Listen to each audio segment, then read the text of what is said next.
Johansa, calon guru penggerak Angkatan 8 Kabupaten Tanggamus. Pada hari ini saya akan melakukan praktik percakapan pra-observasi bersama dengan guru SMA Negeri 1 Talang Padang, yaitu Ibu Yuni Polita. Beliau adalah guru biologi di SMA Negeri 1 Talang Padang. Baik. Assalamualaikum Bu Yuni. Waalaikumsalam. Apa kabar Bu hari ini? Alhamdulillah. Sehat ya Bu ya? Baik, sebelum percakapan observasi ini saya mulai, saya akan memberitahu dulu Ibu tentang tujuan kita melakukan percakapan pra-observasi ini, yaitu dengan diadakan percakapan pra-observasi, maka nanti Ibu akan lebih siap mengadakan pembelajaran di kelas dan memberikan pembelajaran yang terbaik untuk siswa di kelasnya ya Bu ya. Baik ya. Baik Bu, dalam percakapan pra-observasi ini ada yang ingin saya tanyakan, beberapa pertanyaan kepada Ibu. Siap ya Bu ya? Ya baik, untuk yang pertama Bu, apa tujuan pembelajaran yang akan Ibu capai dalam observasi supervisi kelas nanti Bu? Tujuan pembelajaran ini pertama adalah mendeskripsikan, siswa dapat mendeskripsikan komponen kimiawi sel, struktur dan fungsi sel sebagai wujud kecil kehidupan. Kemudian siswa dapat menunjukkan organ-organ sel melalui pengamatan gambar sel hewan dan sel tumbuhan. Lalu siswa dapat melakukan pengamatan menggunakan mikroskop pada saat praktik. Jadi pembelajaran ini sepertinya materinya tentang sel ya Bu ya? Ya.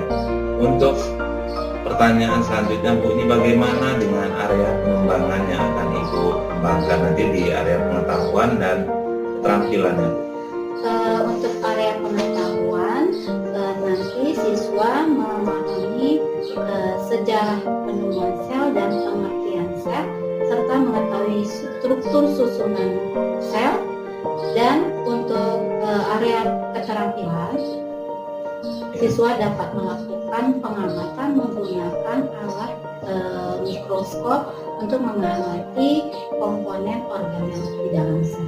Ya. Selanjutnya Bu, bagaimana strategi, model dan media yang akan Ibu gunakan nanti dalam pembelajaran nanti?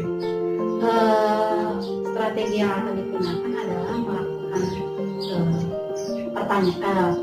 pengamatan, kemudian tanya jawab, kuis, diskusi yang mengimplementasikan KSE dan pembelajaran berdiferensiasi.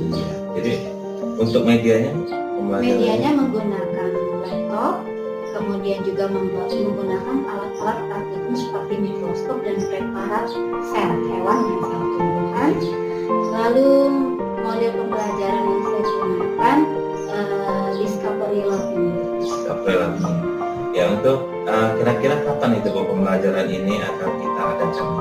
Saya ada jam pembelajaran di hari Rabu jam 4 sampai jam 5. Jadi kita nanti akan bertemu kembali dalam tahap observasi supervisi kelas di hari Rabu depan ya Bu ya? Iya.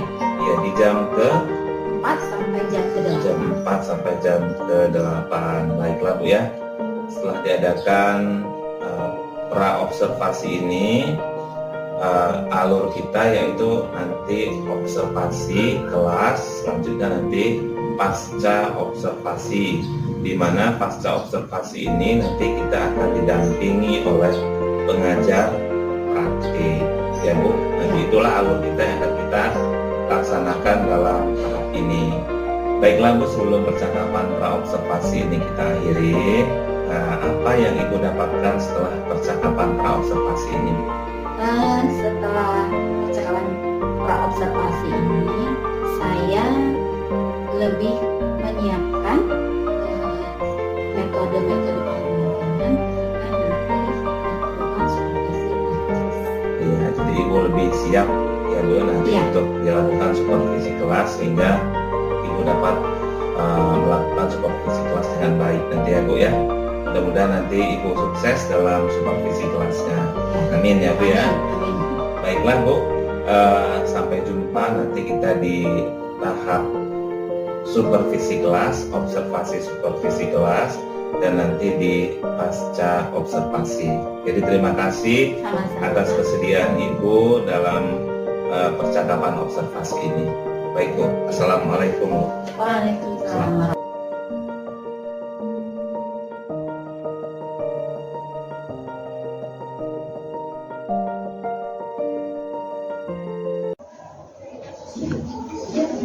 Semua siap.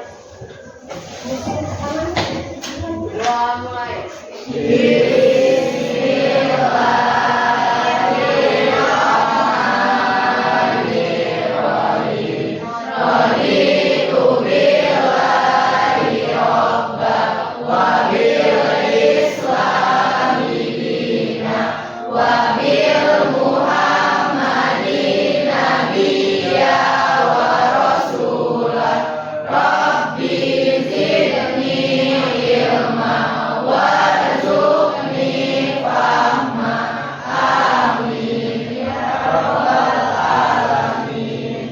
Salam pada Ibu Guru.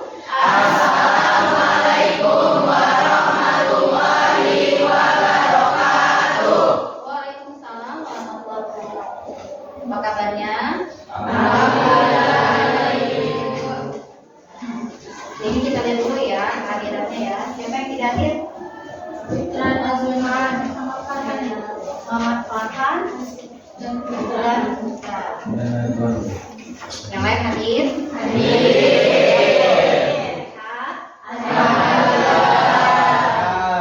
Hari ini kita akan melanjutkan pelajaran biologi kita yang sudah kita pelajari pada pekan lalu.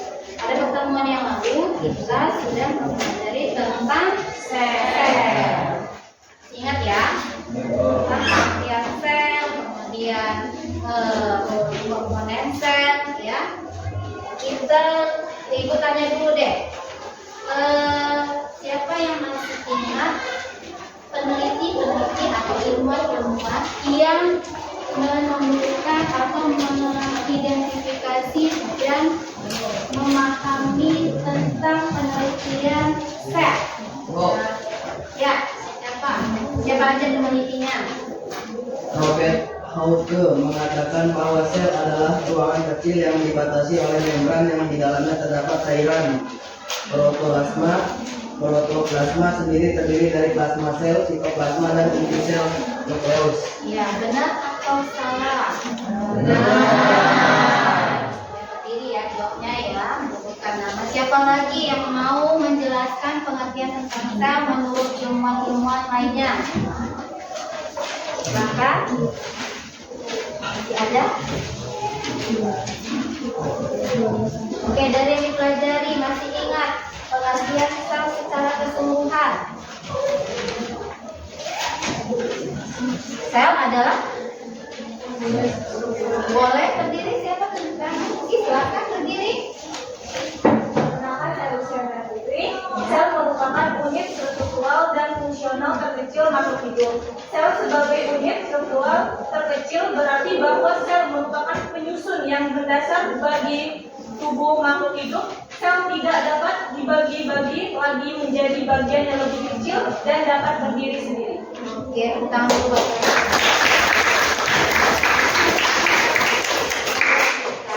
Tadi udah dijelaskan tersusun ya, makhluk hidup itu tersusun dari sel. Unit terkecil. Contohnya apa kalau sel? Kemarin kan pertemuan sebelumnya seperti apa? Bisa kita jelaskan? Mendalam, terus berisi dengan menu-menunya ya. Seperti telur itu merupakan sel terbesar yang ada di bumi. Siapa yang bisa menghasilkan telur? Hewan. Kita menghasilkan telur nggak? Benar? Kalau laki-laki menghasilkan telur nggak? Bukan. Yang menghasilkan telur siapa? Hewan. Kita juga menghasilkan telur.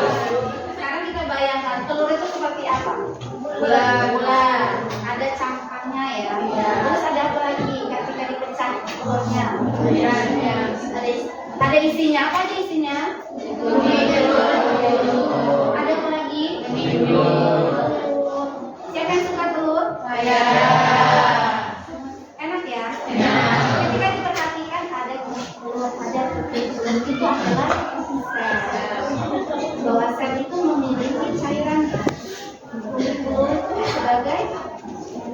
sebagai selnya. Jadi, nah untuk memperdalam lagi ya, untuk memperdalam materi kita tentang sel, Ibu hari ini Ibu akan membagi kelompok. Kita akan melakukan diskusi agar kalian lebih tahu mengidentifikasi struktur sel yang akan kita pelajari pada hari ini. Ya, Ibu akan memberikan undian. Setiap siswa nanti mengambil undian ini, kemudian melihat isi undian ini ya, apa isinya, tanyakan kepada teman-teman, aku dapatnya ini, misalnya saya dapatnya ini. Jadi di sini berisi tentang sel hewan, sel tumbuhan dan perbedaan sel hewan dan sel tumbuhan. Karena sel hewan dan sel tumbuhan adalah penyusun makhluk hidup, tapi ada perbedaannya antara tumbuhan dan hewan, itu ada perbedaan. Boleh kita lakukan? Boleh. Sekarang dari kelompok ini dulu ngambil undian ini. Silakan kakak-kakak yang dari kelompok kanan. Nah, ambil satu-satu ya. Bawa ke tempat masing-masing. Ya, sekarang berapa itu? Ya, semuanya kan 8. Semuanya ambil. Ya, silakan kelompok kedua. Ambil undiannya. Ya. Pegang ya. Kelompok 3 sesuai dengan jumlah barisnya. Nanti setelah ini kita intip kertasnya berkelompok. Ya, silakan. Kelompok 7 masih ada.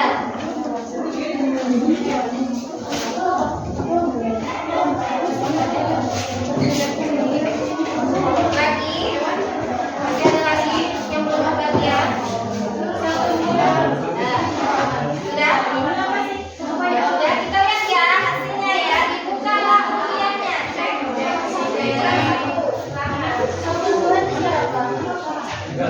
Oke, sekarang ibu tanyakan yang sel tumbuhan. Nomor undiannya sel tumbuhan, tunjuk tangan. Bukan tumbuhan, sel tumbuhan mana? Oke, gabung ke sini dulu, sel tumbuhan, gabung ke sini dulu. Yang datang usianya sel tumbuhan. Yang sel hewan. Yang sel hewan berarti gabung nanti dengan sel hewan. Yang perbedaan sel. Nah, yang perbedaan sel maju dulu. Perbedaan sel maju dulu. Perbedaan sel hewan dan sel tumbuhan. Sekarang yang sel hewan, ya sel hewan ya, berkumpul dengan sel hewan. Silakan. Nah, buat kelompoknya. Jadi ini kelompok sel hewan. Kalian bisa bawa bukunya. Oke.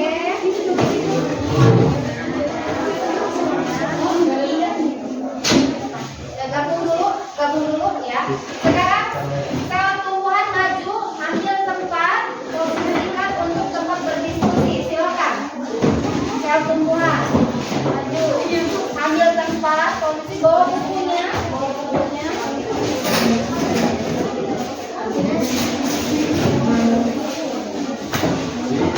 Sudah berkumpul dengan kelompoknya, sesuai dengan undiannya sudah. Diulangi. Kelompok sel hewan. Sudah siap? Siap. Kelompok sel tumbuhan. Hadir. Oke. Kelompok perbedaan sel hewan dan sel tumbuhan.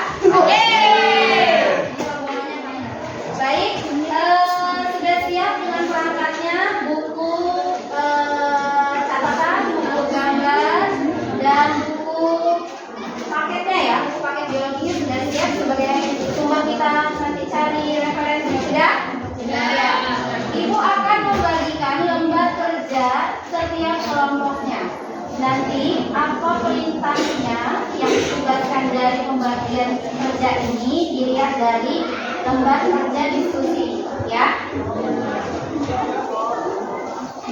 Nanti menggambarkan sesuai sel hewan dan sel tumbuhan atau perbedaan sel hewan dan tumbuhan sesuai tugasnya.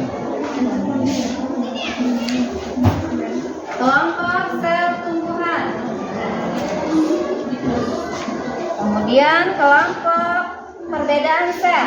Ya.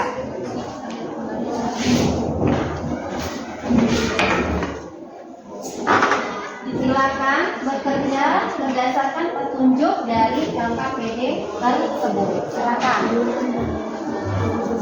Yang sel hewan nanti menambah selnya sesuai dengan unitnya tadi ya. Silakan mulai bekerja. Ibu beri waktu kurang lebih 20 menit. Setelah diskusi kita akan mempresentasikan hasil diskusi kami berkelompok. Ya, silakan bekerja.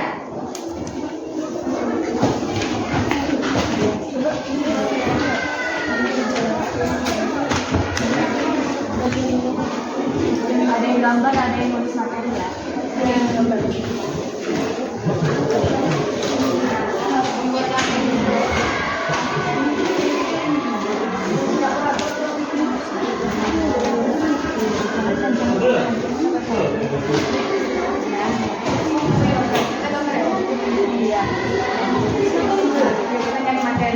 Nyari materi sama gambar ya.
Yang saya mau jadi gambar ya.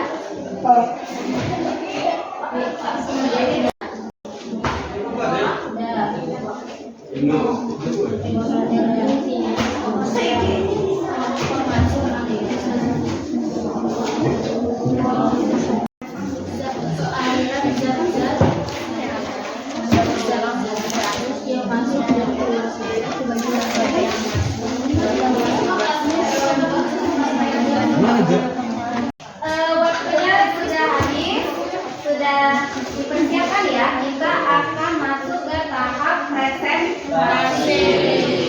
Kira-kira mau ibu tunjuk apa yang sudah siap dulu, boleh duluan. Silakan. Silakan. Yang sudah siap, kelompok mana yang sudah siap? Sel hewan. Sudah. Oke, silakan sel hewan. Satu perangkat sel hewan. Kelompok sel hewan sudah mulai masuk mempresentasikan hasil diskusinya. Yang lain, kelompok yang lain mengamati, setelahnya nanti menanggapi hasil dari presentasi kelompok sel hewan. Berikan waktu untuk presentasi kurang lebih 10 menit. Dipersilakan. Mohon perhatiannya. Assalamualaikum warahmatullahi wabarakatuh. Waalaikumsalam warahmatullahi wabarakatuh. Pada kesempatan kali ini, kami ingin mempresentasikan dari hasil diskusi kerja kelompok kami.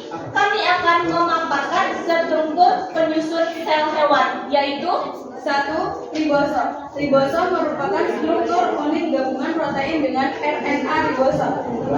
Ribosom terdiri atas dua subunit yaitu subunit kecil dan subunit besar. Ribosom berperan sebagai tempat berlangsungnya sintesis protein. Ribosom berfungsi sebagai salah satu tempat untuk melakukan sintesis protein atau pembentukan protein. 2. Nukleus merupakan organel terbesar dalam tubuh yang terdiri dari 4 bagian utama. Fungsi utama inti sel adalah sebagai pusat komando yang menyimpan materi genetik dan mengontrol pertumbuhan dan reproduksi sel.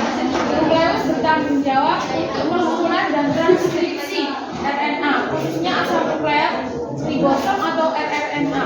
Selain itu, nukleus bertanggung jawab untuk sintesis ribosom yang penting untuk melakukan aktivitas di seluruh sel.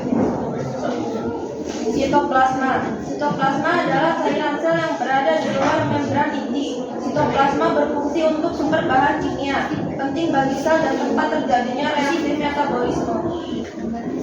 Selanjutnya ada mitokondria, berfungsi sebagai tempat respirasi seluler, menghasilkan energi atau atap dan molekul pembawa energi siap pakai. Badan Golgi berbentuk seperti kantung, fungsinya untuk refleksi terjadi terutama pada sel-sel kelenjar yang berisi enzim dan bahan-bahan membentuk membran plasma. Membran plasma berfungsi melindungi isi sel, mengatur keluar masuknya berbagai zat dan sebagai reseptor langsung di luar sel. Lisosom merupakan kantong membran yang berisi enzim fibrolitik atau lisogim. Fungsinya yaitu melakukan pencernaan intrasel, autofagi, eksositosis, dan autolisis. Retikulum mikroplasma asal untuk membuat dan menghasilkan protein sehingga dapat digunakan oleh sel.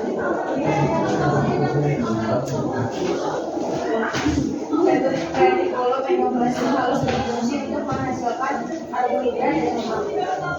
Mikrofilamen berfungsi dalam stabilitas sel sebagai struktur yang menjaga dan mempertahankan bentuk sel. Jadi itulah penjelasan dari struktur atau komponen-komponen sel. Jika digambarkan, ini gambarnya. Oh gitu ya, bagus ya. Hebat sih. Ya, tepuk tangan hasil. Silakan kelompok lain yang sedang. Izin bertanya.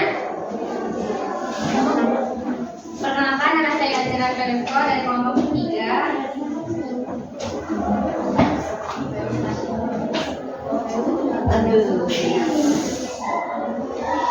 Nukleus itu berguna untuk apa? Bagi sel.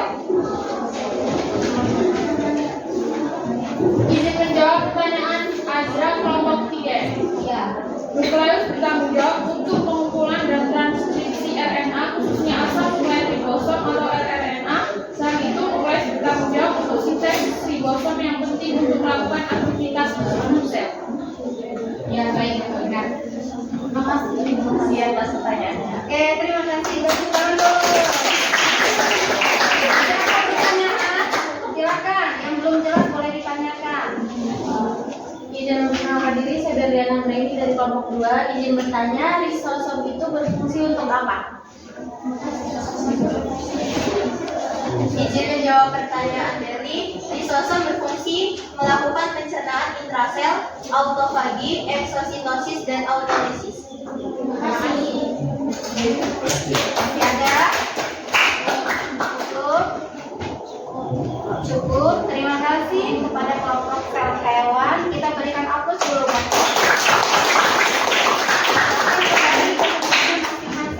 Baik, sekian presentasi kami. Mohon maaf jika ada kekurangan. Terima kasih atas perhatiannya. Wassalamualaikum warahmatullahi wabarakatuh. Waalaikumsalam warahmatullahi wabarakatuh. Baik, selanjutnya kelompok 2. Sel tumbuhan. Ini sel tumbuhan akan mempresentasikan hasil diskusinya. Yang lain menyimak, kemudian nanti menanggapi hasil presentasi ini. Kepada kelompok sel tumbuhan, Ibu berikan waktu 10 menit. Dipersilakan. Assalamualaikum warahmatullahi wabarakatuh. Waalaikumsalam warahmatullahi wabarakatuh.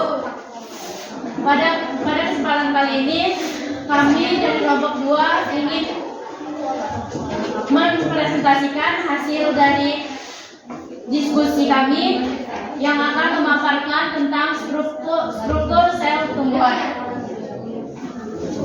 Sel tumbuhan terdiri dari vakuola. Vakuola atau rongkasel adalah organel sitoplasmik yang berisi cairan yang dibatasi membran tonoplas. Vakuola mempunyai beberapa fungsi sebagai berikut. 1. Tempat menyimpan zat makanan seperti amilum dan gula. 2.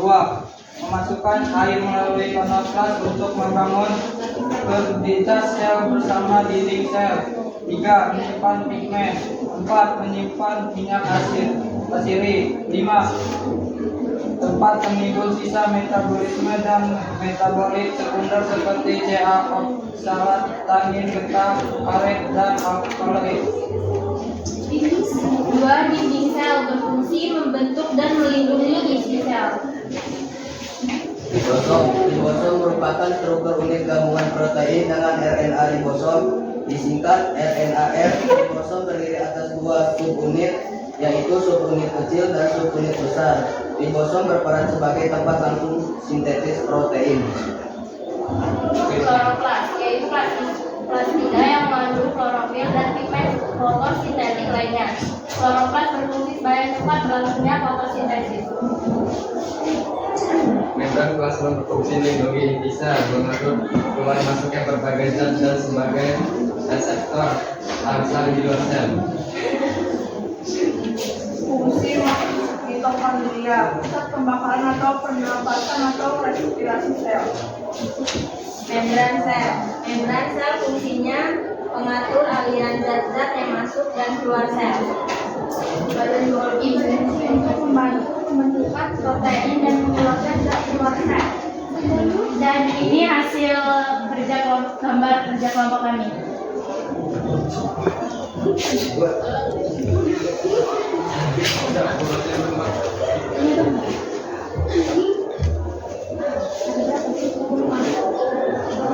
Baik, sel tumbuhan sudah menjelaskan struktur penyusunnya. Pada kelompok yang lain dipersilakan untuk menanggapinya. Silakan. Ya, jawab.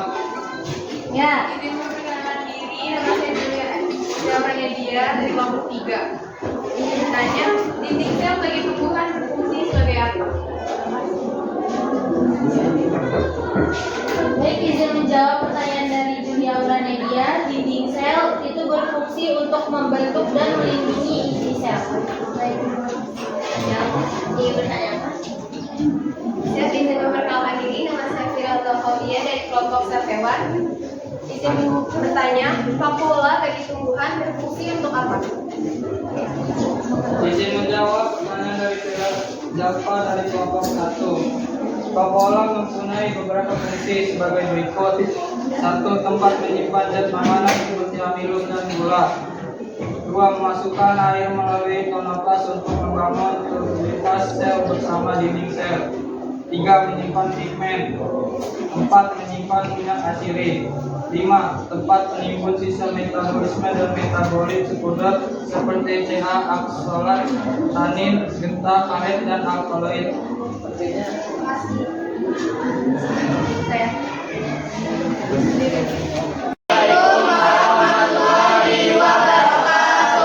Waalaikumsalam warahmatullahi wabarakatuh.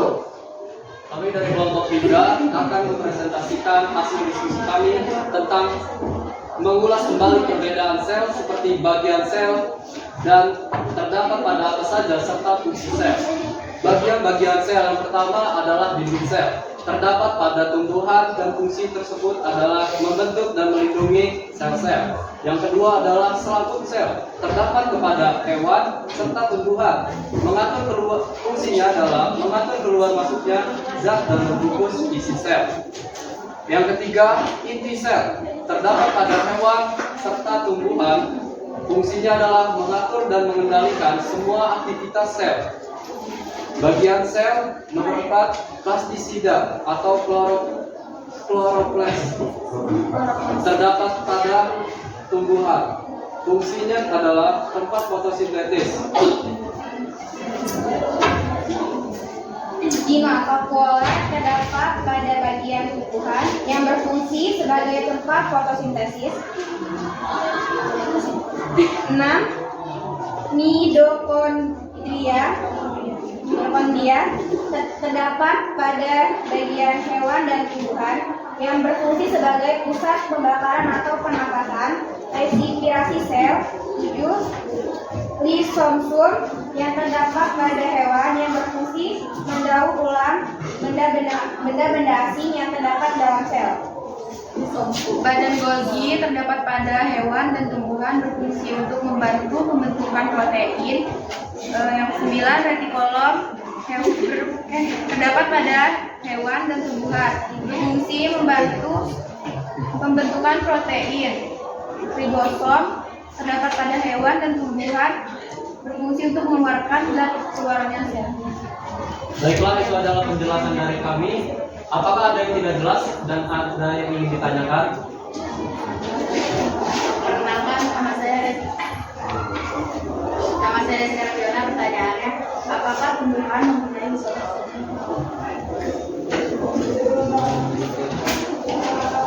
Baik, saya akan menjawab pertanyaan dari SK Aulia dari kolom 1.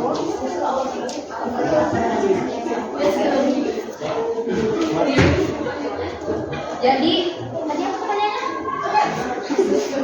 Apakah tumbuhan memiliki lisosom? Jadi, di bagian sel tumbuhan, pembelajaran hari ini selesai. Kita akan merefleksikan hasil pembelajaran kita tentang struktur sel yang sudah kita diskusikan dan presentasikan. Silakan kelompok sel hewan untuk merefleksikan hasil diskusinya. Dari kelompok kami memahami struktur sel hewan dan tumbuhan ternyata memiliki perbedaan dan ciri khas sendiri. Sel hewan memiliki komponen utama seperti kromosom, lisosom, sentriol, dan mikrotubulus. Oke, terima kasih. Kelompok selanjutnya. Dari pembelajaran ini kami dapat memahami bahwa sel tumbuhan memiliki dinding sel, vakuola, dan kloroplas. Oke, terima kasih. Betul sekali. Silakan kelompok 3. Dari hasil pembelajaran dan diskusi kelompok kami dapat memahami persamaan dan perbedaan yang khas dari sel hewan dan tumbuhan. Oke, terima kasih semuanya sudah paham dengan pelajaran materi struktur sel. Tepuk tangan untuk kita. Jangan lupa pada pertemuan selanjutnya mengenai bioproses yang terjadi di dalam sel berkaitan dengan struktur sel dan fungsi-fungsinya yang sudah kalian sebutkan. Jumpa lagi insya Allah pekan depan dengan pertemuan kita yang lebih semangat dan lebih berenergi. Terima kasih anak-anak. Assalamualaikum warahmatullahi wabarakatuh.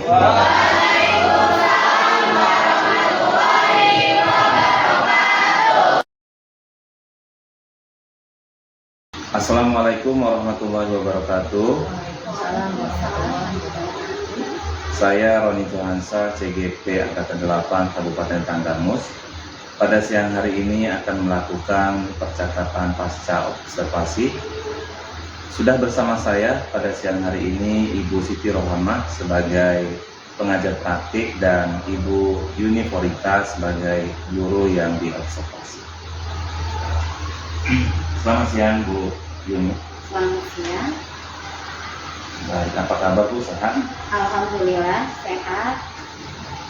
Jadi hari ini kita akan melakukan percakapan pasca observasi yang tujuannya percakapan ini yaitu untuk menindaklanjuti dan mengevaluasi tentang pembelajaran yang saya observasi pada hari Rabu kemarin. Bagaimana Bu perasaannya setelah melakukan praktik pembelajaran? Lebih lega, lebih senang. Lebih lega dan lebih senang. Kenapa itu Bu? Di bagian yang mana yang membuat Ibu lebih lega dan lebih senang? Saya merasakan dan mengamati siswa sudah sebagian besar bisa mengikuti dengan aktif kegiatan pembelajaran, terutama dalam kegiatan diskusi dan presentasi.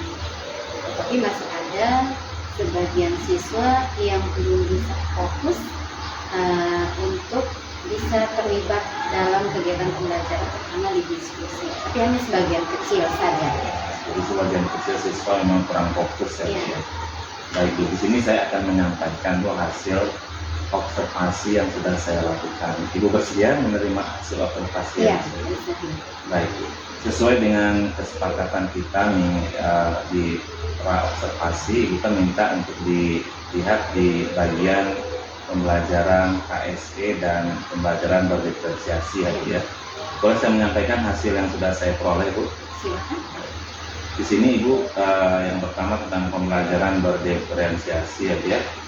Di situ Ibu sudah melakukan diferensiasi konten, proses dan produk. Di situ Ibu sudah tampak melakukan memiliki di situ Ibu sudah memperlihatkan melakukan pembelajaran sesuai dengan kebutuhan murid. Ya. Selanjutnya untuk kompetensi sosial emosional juga bisa terdiri dari kesadaran diri, kesadaran sosial dan manajemen diri. Juga Ibu sudah melakukan kegiatan pembelajaran yang terintegrasi dengan pembelajaran KSG. Selanjutnya untuk pengelolaan kelas juga Ibu sudah baik ya Bu ya, untuk melakukan pengelolaan kelas. Ibu juga sudah memberikan ice breaking dalam pembelajarannya. Selanjutnya untuk kompetensi pembelajaran Ibu juga sudah membagi dalam pengetahuan dan bagaimana Bu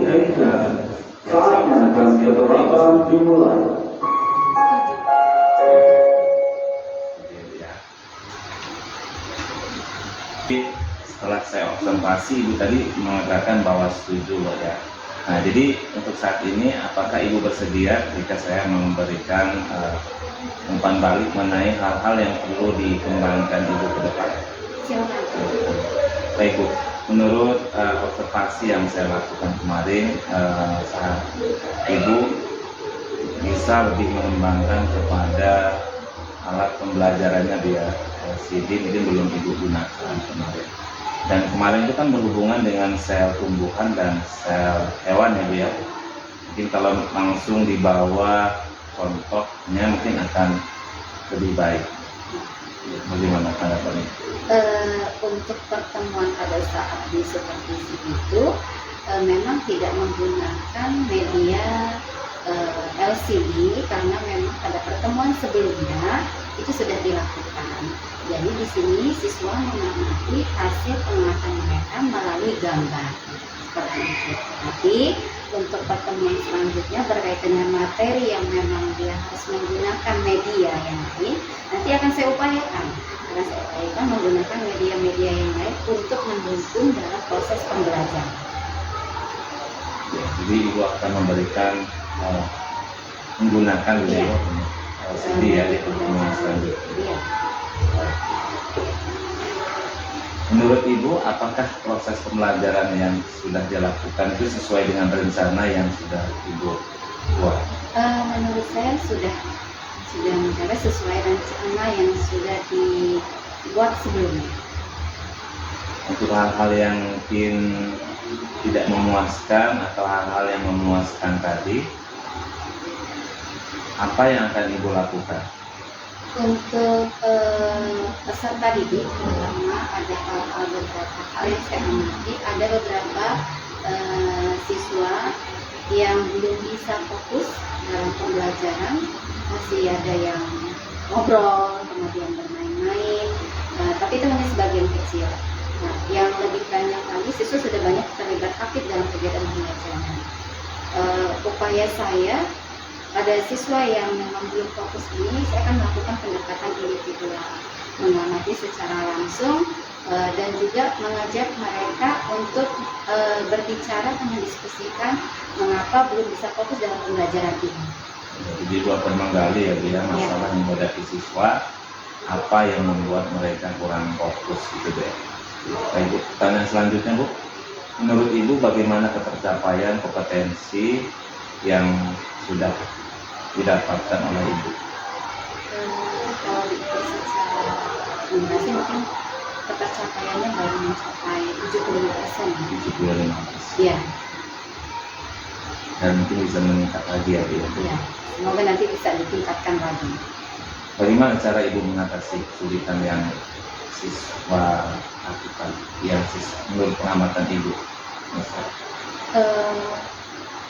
Mungkin dalam rencana pembelajaran yang akan saya siapkan untuk pembelajaran selanjutnya, saya harus mempelajari kembali kendala-kendala yang saya hadapi dalam proses pembelajaran, melakukan menentukan metode pembelajaran yang tepat sesuai kebutuhan yang diperlukan di dalam proses pembelajaran. Dan salah satunya metode yang tepat untuk pembelajaran agar siswa tetap fokus ya dengan pembelajaran. Dan pertanyaan selanjutnya, apa yang dapat Ibu lakukan untuk memperbaiki pertemuan selanjutnya itu, langkah-langkahnya lebih konkretnya gitu ya. Mungkin saya akan mengelompokkan siswa sesuai dengan tingkat kemampuan mereka, dengan menyediakan simulasi pertanyaan-pertanyaan atau melihat dari kemampuan secara fisikis mereka. Dan juga selain tadi saya berupaya untuk merancang kembali metode pembelajaran, juga menambah kembali sumber belajar yang lebih menarik sehingga bisa meminimalisir kendala-kendala yang menghadapi sebelumnya. Pada pertemuan selanjutnya akan diperbaiki lagi. Metode pembelajaran dan mengajarnya gitu ya. Jadi kapan Ibu akan melakukan hal itu? Mungkin nanti akan dilakukan ada pembelajaran selanjutnya. Selanjutnya saya tunggu ya Bu ya, pertemuan selanjutnya. Mudah-mudahan Ibu akan memberikan pembelajaran yang terbaik buat siswa-siswanya. Terima kasih Bu, hari ini telah melakukan percakapan pasca observasi. Selanjutnya mungkin ada umpan balik dari Ibu Siti Rohana selaku pengajar praktik. Silakan. Terima kasih. Assalamualaikum warahmatullahi wabarakatuh. Waalaikumsalam warahmatullahi wabarakatuh. Yang terhormat Pak Roni Junansyah dan Ibu Yuni Kualitas selaku guru mata pelajaran yang didampingi atau disupervisi oleh Pak Roni Junansyah. Apa yang sudah dilakukan oleh Bapak Ibu berdua pada dialog pasca observasi pembelajaran yang lalu, kalau menurut saya dari praktek coaching yang telah dilakukan itu sudah sesuai dengan alur Tirta. Ada tadi Pak Roni sudah menyampaikan tujuan kegiatan atau tujuan pelaksanaan pasca observasi ini, kemudian sudah mulai bagaimana mengidentifikasi masalah-masalah yang dihadapi oleh ibu di dalam kelas, bagaimana rencana tindak lanjut ke depannya, rencana perbaikan, rencana pengembangan diri yang akan dilakukan oleh universitas, sampai dengan tanggung jawab seberapa besar yang akan dilakukan ke depannya. Nah, kemudian itu untuk praktek coachingnya. Jadi yang boleh saya menyampaikan kekurangannya. Ya, kalau untuk ini pada pasca observasi ada yang perlu ditanyakan oleh Pak Roni terkait apa yang didapat oleh guru terkait proses ini, itu belum disampaikan.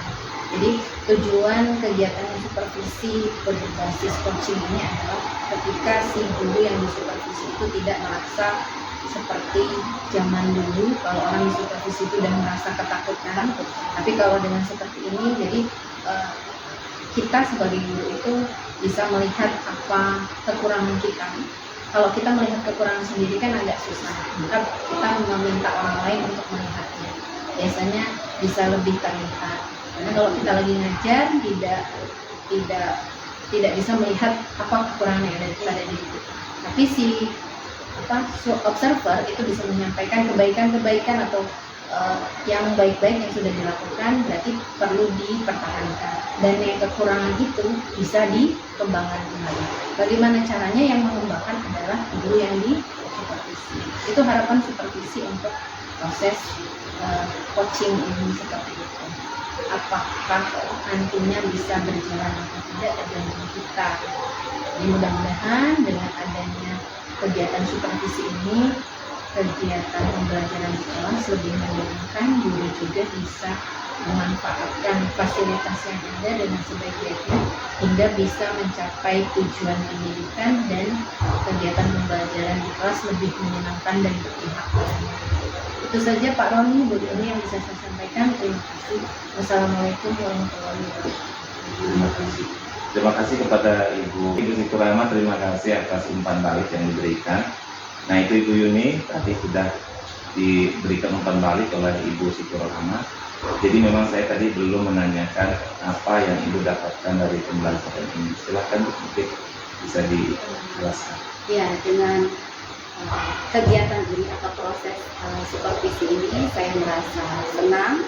Saya juga bisa mengevaluasi diri saya tidak secara langsung, tapi dari rekan, dari observer. Jadi saya merasa senang. Artinya ada kekurangan dan ada kelebihan untuk saya sebagai guru di dalam kelas. Karena selama ini mungkin hanya interaksi antara siswa dan guru, sehingga saya belum bisa mengukur kemampuan saya terhadap siswa seperti apa, sehingga ada beberapa kendala siswa terkadang belum bisa terukur dengan baik. Ternyata mungkin bisa dikoreksi atau dievaluasi dari kita atau dari guru sendiri kemampuannya dalam menerapkan proses pembelajaran. Mungkin itu saja. Jadi dengan kegiatan ini saya merasa lebih senang. Terima kasih Bu Siti Rahma yang telah memberikan banyak pembelajaran dalam kegiatan ini. Jadi cukup banyak ya Bu yang didapat pada waktu kita. Tutup. Demikianlah percakapan pasca observasi ini. Terima kasih kepada Ibu Siti Rahma dan Ibu Yuni Korita yang telah membersamai saya. Akhirnya saya ucapkan wassalamualaikum warahmatullahi wabarakatuh. Waalaikumsalam warahmatullahi wabarakatuh.